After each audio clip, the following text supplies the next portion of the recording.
మనం breaking news చూస్తున్నాం. Bengaluru rave party విషయంలో నటి హేమకు మా అధ్యక్షుడు మంచు విష్ణు మద్దతుగా నిలిచారు. రేవ్ పార్టీ విషయమై నటి హేమపై అసత్య ప్రచారాలను ఆపాలంటూ విష్ణు ఎక్స్లో ట్వీట్ చేశారు.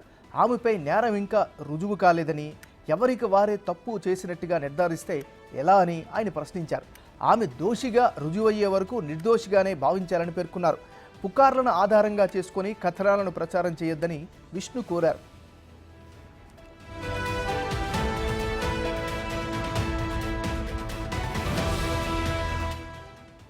చట్టవిరుద్ధమైన కార్యకలాపాలను మా అసోసియేషన్ తప్పకుండా ఖండిస్తుందని విష్ణు తెలిపారు. ఒకవేళ హేమ మీద వచ్చిన ఆరోపణలకు సంబంధించిన సరైన ఆధారాలను పోలీసులు ఇస్తే ఆమెపై చర్యలు తీసుకుంటామని పేర్కొన్నారు. అప్పటి వరకు నిరాధారమైన వార్తలను వ్యాప్తి చేయకుండా ఉండాలని మంచు విష్ణు విజ్ఞప్తి చేశారు.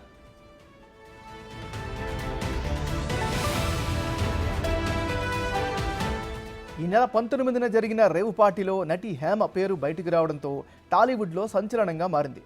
ఈ పార్టీలో మొత్తం 86 మంది డ్రగ్స్ సేవించినట్లు బ్లడ్ టెస్టుల్లో తేలింది.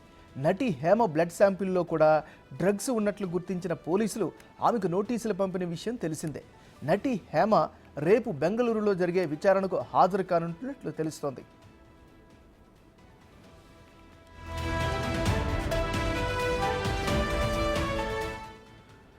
బిడ్డలో మనం బ్రేకింగ్ న్యూస్ చూస్తున్నాం. బెంగళూరు రేవ్ పార్టీ విషయంలో నటి హేమకు మా అధ్యక్షుడు మంచు విష్ణు మద్దతుగా నిలిచారు.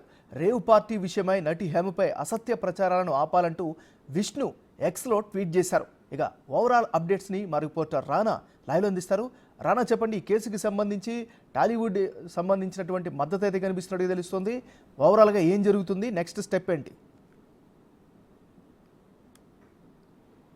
ఇప్పటికే హేమ ఆ పార్టీకి వెళ్ళిందనేసి కూడా నిర్ధారణ కావడంతో ఈ వివాదం అనేది స్టార్ట్ అయింది. చెప్పచ్చు మొదటగా తను వెళ్ళలేదు అనేది ఎప్పుడైతే వీడియో స్టార్ట్ అయిందో అప్పటి నుంచి కూడా తర్వాత వెళ్ళిందంటూ కూడా వారు నిర్ధారించిన తర్వాత ఈ వివాదం అనేది ఇంకా పెద్దగా పెరిగిపోయింది. ఇప్పుడు ఏకంగా మంచు విష్ణు తను ఎటువంటి తప్పు చేయలేదు, ఏదైతే ఇప్పటివరకు నేరం రుజువు కాలేదనే ఉద్దేశంతో ఉన్నారు కాబట్టి ఒకవేళ అట్లా నేరం రుజువు అయితే కానీ మేము సస్పెండ్ చేస్తామన్న రీతిలో కూడా ఆయన ట్వీట్ చేశారు. ఈ ట్వీట్ పైన ఇప్పుడు పలు విమర్శలు వస్తున్నటువంటి నేపథ్యం అయితే కనపడుతుంది.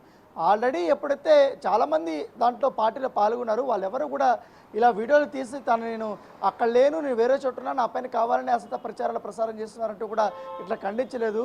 మేము వెళ్ళినామంటే వెళ్ళినామని చెప్పారు, లేకపోతే లేదంటే లేదని చెప్పారు. కాకపోతే హేమ చేసినటువంటి హైడ్రామా వల్ల ఇంత హైప్ రావాల్సి వచ్చింది.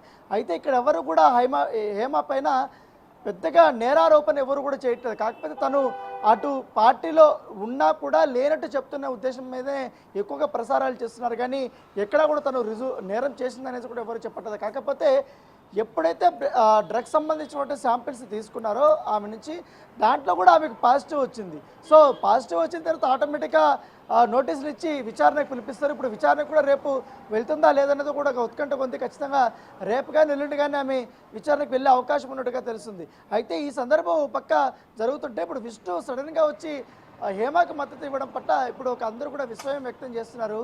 ఆల్రెడీ ఆమె డ్రగ్స్ తీసుకున్నట్టుగా తెలిసిన పాజిటివ్ వచ్చినప్పుడు కానీ ఎందుకు విష్ణు ఈ రకంగా కూడా వెనకేసుకొస్తున్నాడు? పైగా అదే అసోసియేషన్కి సంబంధించినటువంటి కరాటి కళ్యాణి కూడా పెద్ద ఎత్తున హేమకు సంబంధించినటువంటి విమర్శలు కూడా చేస్తుంది.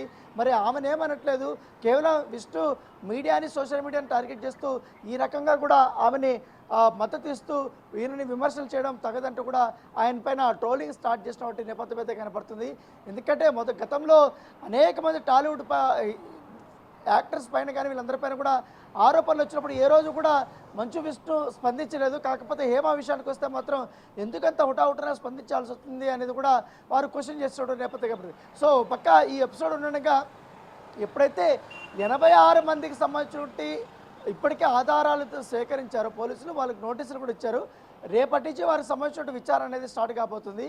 విచారణ స్టార్ట్ కాకముందు దానిపోతే ఇప్పటికే కాకాని గోవర్ధన్ రెడ్డికి సంబంధించినటువంటి ఎమ్మెల్యే కారుకి సంబంధించినటువంటి స్టిక్కర్ అవుతుందో ఆ స్టిక్కర్ వాడినటువంటి పూర్ణారెడ్డిని కూడా అరెస్ట్ చేశారు.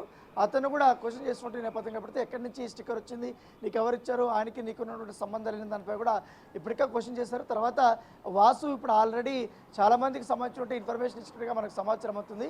వారు కూడా క్వశ్చన్ చేసి విచారణకి పిలవబోతున్నారు. దానితో పాటు ఈ డ్రగ్స్ సంబంధించినటువంటి మొత్తం ఓవరాల్గా ఉన్నటువంటి పెడ్లర్స్ ఎవరుతున్నారో ఆ పెడ్లర్స్ని కూడా పట్టుకునే ప్రయత్నిస్తున్నారు. ఆల్రెడీ 3 పెడ్లర్స్ని వారు ఈ పార్టీకి సప్లై చేసినటువంటి వారిని పట్టుకున్నారు. వీరికి సప్లై చేసినట్టు మెయిన్ పెడ్లర్స్ ఎవరుతున్నారో వాళ్ళు కూడా పట్టుకునే పనులు పోలీసులు ఉన్నట్టుగా మనకు సమాచారం అవుతుంది. అనేక అంశాలు కూడా తిరుగుతున్న దీంట్లో. మరోవైపు ఇక్కడ యూట్యూబ్ ఇన్ఫ్లుయెన్సరు కొత్తగా వచ్చినటువంటి మోడల్ అషురాయ్ పేరు కూడా దీంట్లో తెరపైకి వచ్చిన నేపథ్యంలో దాంతోపాటు లోపల ఉన్నటువంటి అనేక విజువల్స్ కూడా బయటకు వచ్చాయి. డ్రగ్స్ సేవిస్తున్నటువంటి కొన్ని విజువల్స్ కానీ, మద్యం సేవిస్తున్నటువంటి కొన్ని విజువల్స్ కానీ, కొన్ని అసాంఘిక చర్యలు చేస్తున్నట్టుగా కొన్ని విజువల్స్ వచ్చాయి. కానీ వాటిపైన కూడా పూర్తిగా పోలీసులు కూపీలాగుతున్నారు. ఇప్పటికే చాలామంది సొంత మొబైల్స్ తీసుకెళ్లారు కాబట్టి పార్టీకి వాళ్ళందరూ కూడా చాలా వరకు విజువల్ తీసుకున్నారు. ఆ మొబైల్స్ అన్ని తీసుకొని వారి దగ్గర ఉన్నటువంటి డేటా అంతా కూడా సేకరిస్తున్నారు. ఎక్కడ కొంచెం డిస్టర్బ్గా ఉన్నటువంటి ఆ వీడియోస్ అంతా తీసుకుని వారిపైన ఆ కేసులు నమోదైతే చేస్తున్న నేపథ్యం కాబట్టి, కాకపోతే ఈ కేసు అనేది చాలా సంచలనంగా మారింది. ఇట్లా కర్ణాటకలో వారు కూడా ఛాలెంజింగ్గా తీసుకొని దీన్ని ఎంక్వైరీ చేస్తున్నారు. మరోవైపు ఇటు హైదరాబాద్ సంబంధించిన వారు, ఆంధ్రప్రదేశ్ సంబంధించిన వారు ఎక్కువ మంది బెంగళూరులో పట్టుబడంతో డ్రగ్స్ కేసులో ఇక్కడ ఉంటే తెలంగాణ నార్కోటిక్ పోలీసులు కూడా వారిపైన నజరు పెట్టారు. ఇక్కడ ఎవరెవరు ఇన్వాల్వ్ అయ్యారని తెలిపిన వారి వివరాలు కూడా సేకరిస్తున్నట్టుగా మనకు సమాచారం ఉంది. ఇప్పటికే బెంగళూరు పోలీసుల్ని హైదరాబాద్ సంబంధించిన నార్కోటిక్ పోలీసులు కూడా సంప్రదించి ఈ కేసు సంబంధించిన వివరాలు ఇవ్వాలని కూడా కోరినట్టుగా మనకు తెలుస్తుంది. Nagaraju. Right, thank you Rana.